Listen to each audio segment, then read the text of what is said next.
Hi again, welcome back to the Scandinavian History Podcast with me, Michael Schenkman. In the last few episodes, we've taken a look at the major economic and social trends that reshaped Scandinavian society in the 1800s. First, there was land reform. Then, there was industrialization. Both of these made a lot of people move, leading to urbanization, and in many cases even emigration, primarily to America. Today, we'll ease our way back into the political narrative again, but we'll do so gradually by laying the scene for the next drama to come in Norway. Towards the end of the 1800s, the Norwegians started to struggle seriously with the Swedes to get out of the increasingly unpopular union. And we'll get to that fight next time. Today, we'll focus on a different struggle, namely the one the Norwegians had with themselves. After hundreds of years of Danish control and now this union with Sweden, what was really Norwegian? And who was Norwegian? These questions were hotly debated among intellectuals and politicians, and they struggled to reach a common answer.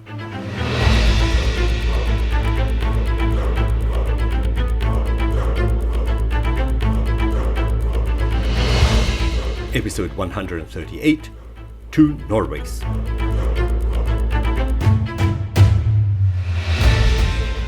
As I'm sure you remember from episode 125, the constitution that the Norwegians hurried to put together in the few months between the Danes giving up control and the Swedes invading in 1814 had been one of the most radical in all of Europe for its time. But, as we've seen in the last few episodes, things moved fast in the 19th century, and what seemed like a masterpiece of inclusion and freedom in 1814 started to look increasingly narrow and protective of the interests of a thin elite layer of society only half a century later. For example, the proportion of the population that was allowed to vote, which had seemed so mind-bogglingly large back then, was now starting to look rather small. And it wasn't expanded either. Instead, the civil servant elites that ran the country guarded their positions jealously.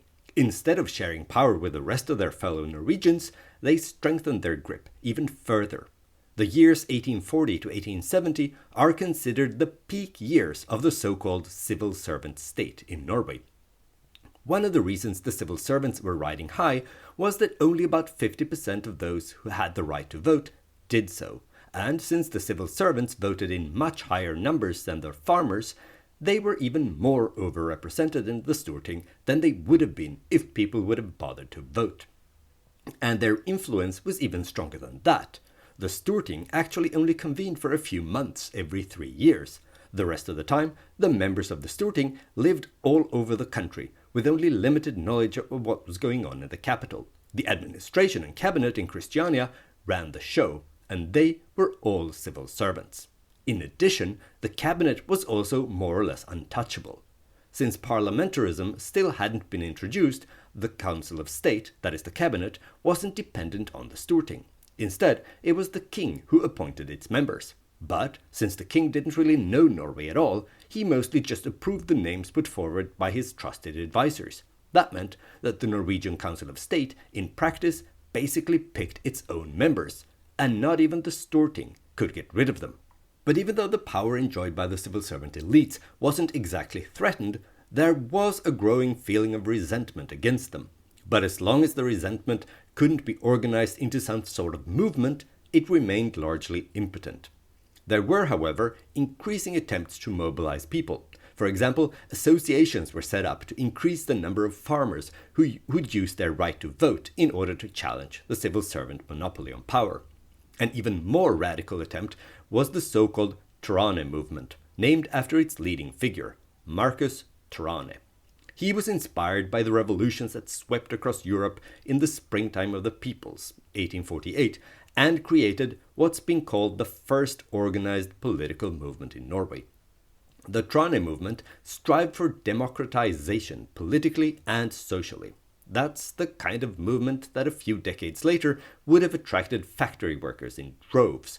But since Norway wasn't particularly industrialized yet, most of the members were farmhands or servants. The goal of the movement was to improve the lives of the poorest Norwegians. Most importantly, they demanded universal suffrage, arguing that only if they had representation in the Storting would anyone take their concerns seriously. They also demanded basic education for all children all over the country and abolishing the tariffs on imported crops. The movement grew rapidly. By September 1849, it had 49 local chapters. A few months later, there were already 100. By 1851, there were approximately 30,000 members all over Norway, even though most of them lived in the southeast. There, the social and economic gap between rich and poor in the countryside was at its widest in Norway. The members were usually young, the majority were under 20 years old. Soon enough, the movement caught the attention of the authorities. They were not amused. In fact, they were quite rattled by Trane and how he functioned as a lightning rod for people's grievances. So, what did they do to handle the problem? Did they meet some of Trane's demands to defuse the situation? No, of course they didn't. Instead, they tried to get rid of Trane. They put him on trial for blasphemy because he made fun of a gathering of clergymen once. He was convicted and sentenced to 6 months in a correctional facility, but the sentence was later overturned in a court of appeals. Even though arresting Trane hadn't worked, the authorities tried it again in February 1851 when they arrested another leader of the movement in the small town of Levanger, some 80 kilometers northeast of Trondheim. The tactic didn't work this time either. In fact, it even led to riots, with burghers and poor residents of Levanger clashing in what became known as the Levanger Uprising. The riots lasted for 3 days and only ended when the military was called in to restore order. By now, the Norwegian authorities were getting really nervous. They feared that the members of the Trane movement were conspiring to start a revolution that would bring about chaos, bloodshed, and an economic downturn. To avoid such a catastrophic scenario, Marcus Trane and several other leading members of the movement were once again arrested and put on trial. This time, they were accused of having incited revolution. In 1855, they were all convicted, even though the prosecution hadn't been able to produce any hard evidence of the supposed incitement. But the court concluded that an overall assessment of the movement and the actions of its members indicated that they were planning a revolution, even though no hard evidence had been found. Any cool-headed observer would have been able to see that there was no imminent risk of a revolution, though. The members lived spread out all across the country with little communication or coordination between them, and they had no military training or equipment that could have come in handy if they'd been planning to overthrow the existing power structure.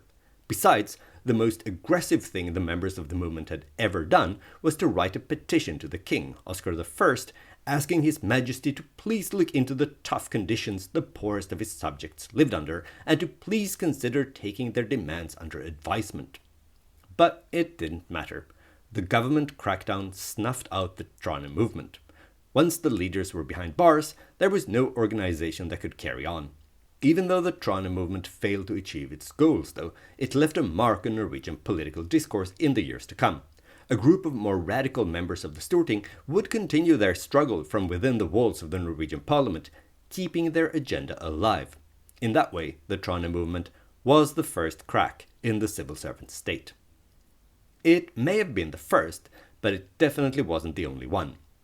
In parallel to the movement Marcus Trane started, other people also started to organize, inspired by the revolutions that rocked the continent during 1848. Among them were oppositional, more radical civil servants, intellectuals and industrialists who asked for more equality and democracy. They were more dangerous than the rabble in the Trane movement because they had the right to vote and the platforms to express their views in an appropriate vocabulary. They couldn't so easily be stigmatized, criminalized, and hounded off the political stage. They demanded wider voting rights, general conscription, laymen in the courts, equitable taxation, even democracy. In 1814, when the Constitution was written, democracy had still been a dirty word that had meant chaos and vulgar populism. Now, it was an ideal that the opposition was proud to strive for. Still, there was a difference between these more well-heeled radicals and those farmhands and servants who joined the Trane movement. The members of this progressive bourgeoisie were mainly advocating for liberal freedoms. And just to be clear, I mean European, 19th century liberalism here. They called for economic freedom, freedom of the press, religious freedom, freedom from an intrusive state in general. In short, freedoms for those who had educational and monetary resources, but who were held back by unfair regulations and restrictive laws. Not necessarily freedoms that would immediately benefit the poorest farmhands and chambermaids. Religious freedom was central, not least since religion was central to public life in the 1800s. The king had to be Lutheran, the senior civil servants as well, elections were held in church, most people were believers, at least nominally. There were laws against blasphemy, the church was a part of the state, the priests were civil servants, and it was forbidden for laymen to lead religious services. Still, in the 1800s, freedom of religion started to make its first serious inroads into Scandinavian society. For example, the ban on laymen leading religious services was abolished in Norway in 1842, and the following year the Catholic Church was allowed to establish itself officially in the country. In 1845, Norwegians were allowed to leave the state church for the first time, and in 1851, Jews were allowed to settle in Norway. Even though bans and restrictions were abolished, there was still a great deal of prejudice and even hostility against religious minorities in Norway. Not only against Catholics and Jews, but also against members of Protestant dissenter churches like Methodists and Baptists. Nonetheless, many of these denominations grew rapidly in the second half of the 1800s. People who joined these dissenter churches often did so as a reaction against political conservatism and a perceived spiritual shallowness in the state church. A wave of pietist dissenter revival washed over Norway in the 1870s, and then again around 1900. The combination of liberal politics and dissenter church attendance became a thing, both in Norway and in Sweden. In 1851, so in the first elections after the year revolutions in 1848, and just as the Trane movement was gaining momentum among those who didn't have the right to vote, a relatively radical Storting was elected. These new radical members of the Storting started to organize, forming an alliance with the farmers against the more conservative civil servants who were used to dominate the Norwegian parliament. Eventually, these radicals developed into a political party they called Venstre, the left, just like in Denmark. In the 1850s, they forced through reforms in the Storting, not only the laws increasing religious freedom that I mentioned a moment ago, but also liberalizing economic life in Norway, helping the farmers and industrialists. General conscription was also on the agenda, but it was still elusive. Even though it had been written into the constitution already back in 1814, you could still pay someone else to serve in your place until 1876, and northern Norway was completely excluded from service until 1897. The civil servant class carefully followed this development. They did not like it and reacted by going in the opposite direction, becoming more conservative than before. They especially objected to democratic reforms, such as giving voting rights to more people, since they presumably wouldn't be voting for them. As a consequence, they also became more attached to the union with Sweden, favoring a political status quo. They feared that an independent Norway would be controlled by these crazy radicals who would get up to all kinds of crazy liberal things if they got the chance. The liberal opposition was also inspired by nationalism. They saw the peasant population as the backbone of the Norwegian nation, and that was one of the reasons they wanted to expand the right to vote to everyone, at least everyone with a Y chromosome. The peasants were also important because they were seen as pure and uncorrupted by the 4 centuries of Danish rule. Also, the elites now were too complacent in relation to the union with Sweden, but the peasant population was not. The most radical of the adherents of this movement saw in Norway 2 nations, the true Norwegian nation in the peasant population, and against them the elites in the urban areas. They had a slogan, "Out of the unions," meaning the political union with Sweden and the cultural union with Denmark. Many saw the latter as the biggest threat to the Norwegian nation. Their cultural struggle focused on language, religion, and alcohol. They saw the bourgeois elites as the enemy on all these fronts. They were against alcohol consumption, both because intoxication led to all kinds of social and health problems, but also because many of the wines and spirits enjoyed by the elites were foreign and therefore alien to true Norwegian culture. They didn't like the state church and its priests either. The priests were educated at the university and spoke in a formal way, much too influenced by Danish. The stuff the priests had learned at university was also questionable. They'd been taught Enlightenment thinking, and many of them were therefore rationalists. Their religion was seen as cold and cerebral, presented in a foreign tongue. The radical nationalists craved passion, simplicity, piety. They often formed or joined dissenter congregations, officially within the state church, at least to begin with. There was a streak of conservatism and skepticism to modernization in the form of industrialization and urbanization that were seen as a result of the politics of the civil servant elites in the capital. Still, paradoxically, the populists aligned with the progressive opposition Venstre, since they spoke for them in the Storting, and they needed their support. This opposition culture was strongest in western Norway, whereas the elite culture was strongest in the capital region in the southeast. As the 19th century progressed, nationalism grew increasingly stronger and more important, and the tension between the two visions of Norway grew with it. This was not only a question of culture and identity, but also one with political ramifications. Should the Norwegian nation continue to accept being united with the Swedes under the same crown? And who was a member of the Norwegian nation anyway? On a technical level, the question was settled in 1888, when the Storting passed the first ever law of Norwegian citizenship. If you were born in Norway and lived there at the time, you were a citizen. Any inhabitant not born in Norway could obtain citizenship after 5 years of living in the country, if they could support themselves financially and hadn't committed any crime. To become naturalized, you had to give up your former citizenship though. You could only have one citizenship, since the authorities were worried about people having dual loyalties. This actually created an unforeseen problem for some Norwegian women, because the law also stipulated that a wife should always have the same citizenship as her husband. So any Norwegian woman who married a foreigner lost her Norwegian citizenship. She'd only regain it once her husband was naturalized. Needless to say, just because you became a naturalized citizen, that didn't mean that you automatically had the right to vote. Unlike today, the Norwegians made a distinction between active and passive citizens, and in a way that distinction was more consequential than that between natives and immigrants for a long time. And that's because only active citizens had the right to vote, and active citizenship required that you owned property. Anyway, for a long time, naturalization wasn't particularly common in Norway. In 1865, 98.8% of the population was born in the country. Only 21,000 individuals were born abroad. But in the mid-1800s, immigration started to grow rapidly. In the year 1900, almost 65,000 people living in Norway had been born abroad. That was 2.9% of the population. Of course, in today's world of mass migration, that sounds like nothing. But it's worthwhile to note that this proportion of foreign-born residents was only surpassed in the 1980s. Of the foreign-born, 50,000 were born in Sweden. And that made sense. After all, the two countries had been united for over 80 years by then.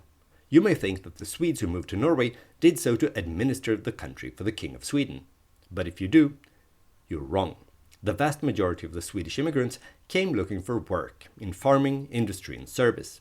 These Swedes assimilated easily, mixing socially with the locals and often marrying Norwegians. Still, the Norwegians in their surroundings didn't forget they were Swedes, and in times of unemployment, the Swedes were sometimes discriminated against, bypassed in favor of Norwegian-born workers. And as anti-union sentiments grew towards the end of the 1800s, the distrust against Swedes in Norway grew with it. Of the remaining 15,000, Danes, Finns and Germans were the largest groups. Some 4,000 people were born in North America, but almost all of them were children of Norwegian immigrants who'd returned to Norway. There were also around 900 Brits and almost 500 individuals born in Russia, living in Norway at the time. Most immigrants, not only Danes and Swedes, integrated quickly. A notable exception were the Germans in Bergen. There was an old tradition of a German colony in Bergen ever since the heyday of the Hanseatic League. Go back and listen to episode 55 if you don't remember what I'm talking about. The Hansa was long gone by now, but there was still a German community in Bergen, and their church kept holding services in German until the late 1800s.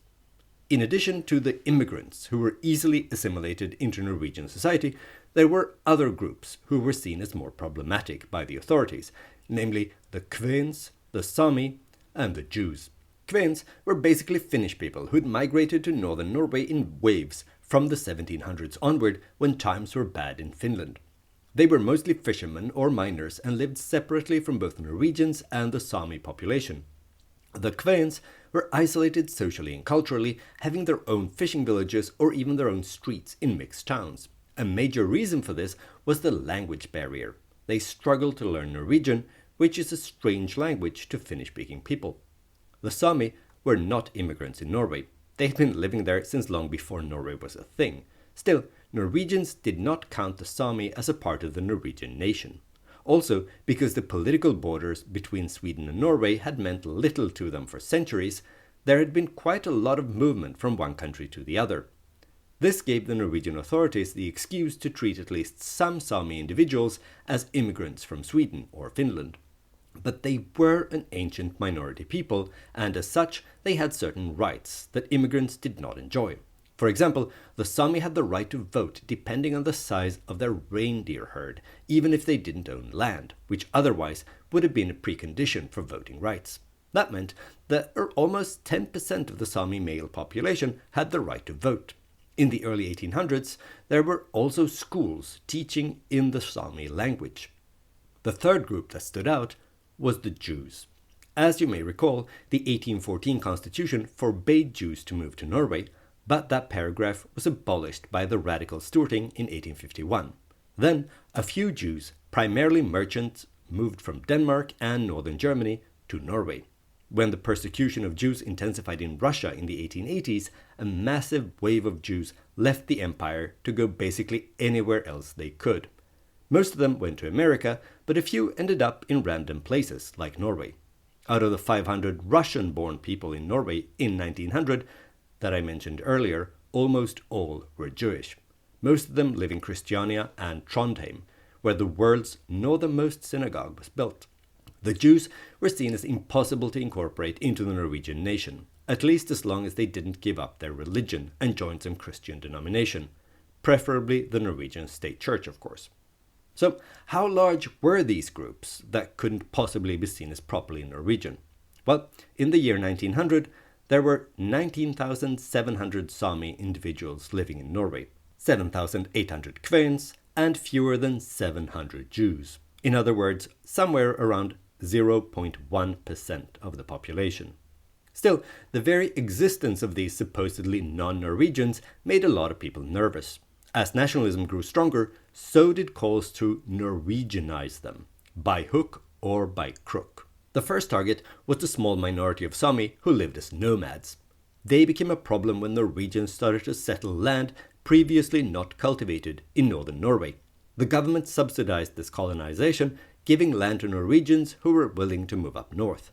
Northern Norway became the poor man's America, a place to get land if you couldn't pay for a ticket to cross the Atlantic. For the government, the settlement of Norwegians in the north was seen as a part of the national project, securing up the borders in this sparsely populated part of the country. This, of course, created tension with the Sami, who had been using this land for their herds of reindeer for generations. They didn't like it when they had to make way for newcomers from the south who laid claim to land they saw as theirs to use. The Sami and Kven populations as a whole were also registered. Then, the right to run schools in other languages than Norwegian was abolished.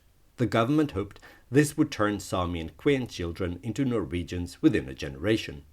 From the perspective of Christiania, this was seen as a civilizing project, something like the Sami would benefit from and should be grateful for. The Sami did not see it that way, though. On rare occasions, their resentment against this attack on their culture and way of life turned violent. The most famous example is probably the so-called Kautokeino uprising in 1852. A group of Sami who were sick of Norwegians threatening and corrupting their culture killed a merchant who was selling booze and thereby, in their eyes, spreading alcoholism among the Sami. They also killed the bailiff, who happened to be at the scene of the crime. They also whipped the local priest, who they saw as a representative for the authorities, before locking up a number of people in the parsonage where they too were whipped. The violence only stopped when another group of Sami interfered and apprehended the rioters. When the authorities regained control, they reacted with force.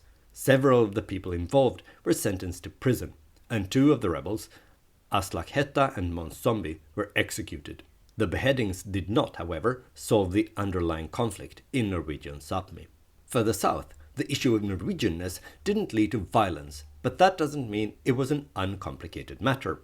The vast majority of the population that was considered Norwegian in the technical sense of the word was still not a unified group.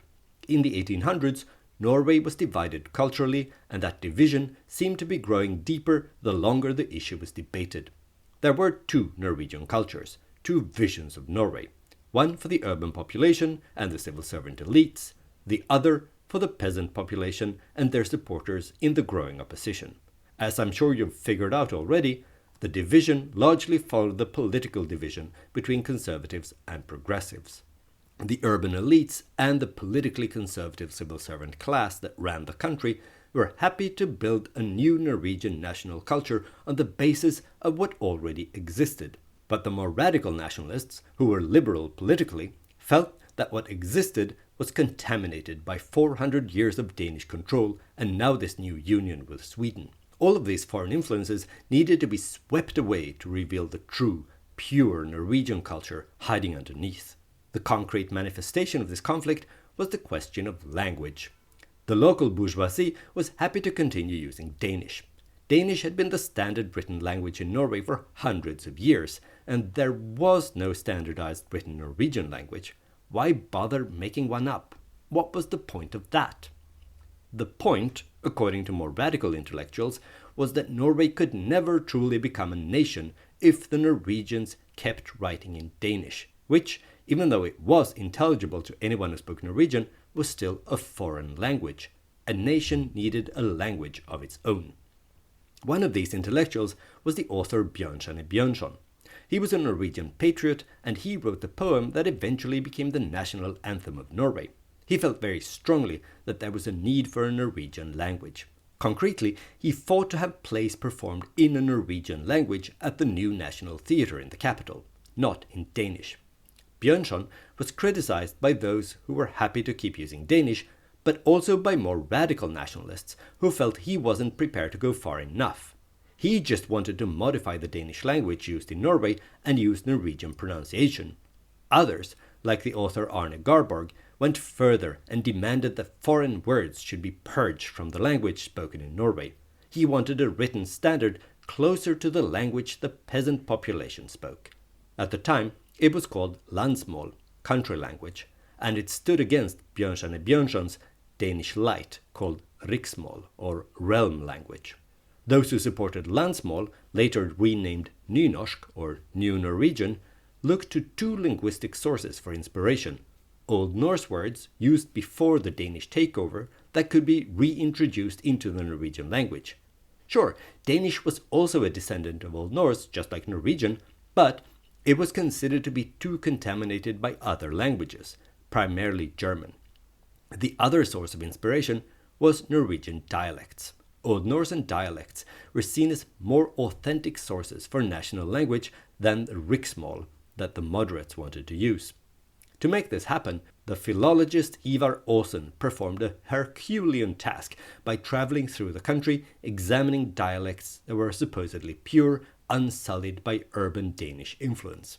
He then combined his findings into one single language, a sort of lingua franca of the Norwegian countryside. In 1848, Aasen published a grammar for what he called folkespråket, or the people's language, and 2 years later, a dictionary. This new language soon became popular among patriotic authors, poets, and intellectuals. It also enjoyed political support. In 1885, when Venstre controlled the majority on the Storting, the Norwegian parliament officially recognized landsmål as one of the 2 standard languages in Norway. This was a huge thing for Aasen and his supporters. The Venstre government also instituted so-called Storting professors at the university in Christiania to support and spread this new language. These were extra professors, one in history, one in the language itself, and one in folklore. The new professors were obviously all politically aligned with Venstre and their patriotic project. The elites were skeptical of Aasen's project though. They looked down at his new language, still thought it was a silly idea. And the few students who spoke the new language were still swallowed up by the massive majority of bourgeois students who preferred riksmål, the Danish light version of Norwegian, preferred by the civil servant elites. That doesn't mean that the urban elites weren't also patriotic. They were, just less radical than Garborg and Aasen. They didn't see two cultures, and even though they also valued the traditions and culture of the peasant population, they also saw Norwegian as a part of a larger European civilization. They wanted to merge local peasant culture with this broader heritage, creating something uniquely Norwegian. But Arne Garborg and other radicals didn't want the kind of compromises that a merger would bring with it. As far as Garborg was concerned, the Danified elites could either adapt to true Norwegian culture and language or choose to be excluded from the Norwegian nation. That kind of hostility was also one of the reasons the elites were so skeptical of the whole project of creating a new form of Norwegian language. Members of the elites didn't see riksmål as contaminated by Danish, but rather an organically developed language. It was the natural language for Norway, not Aasen's artificial Frankenstein of a tongue. As I noted earlier, these elites tended to be pro-union, even though they were patriotic Norwegians who defended the Constitution of 1814 against any Swedish encroachment. But the ruling civil servant class didn't want to combine cultural and political nationalism by giving farmers more political power.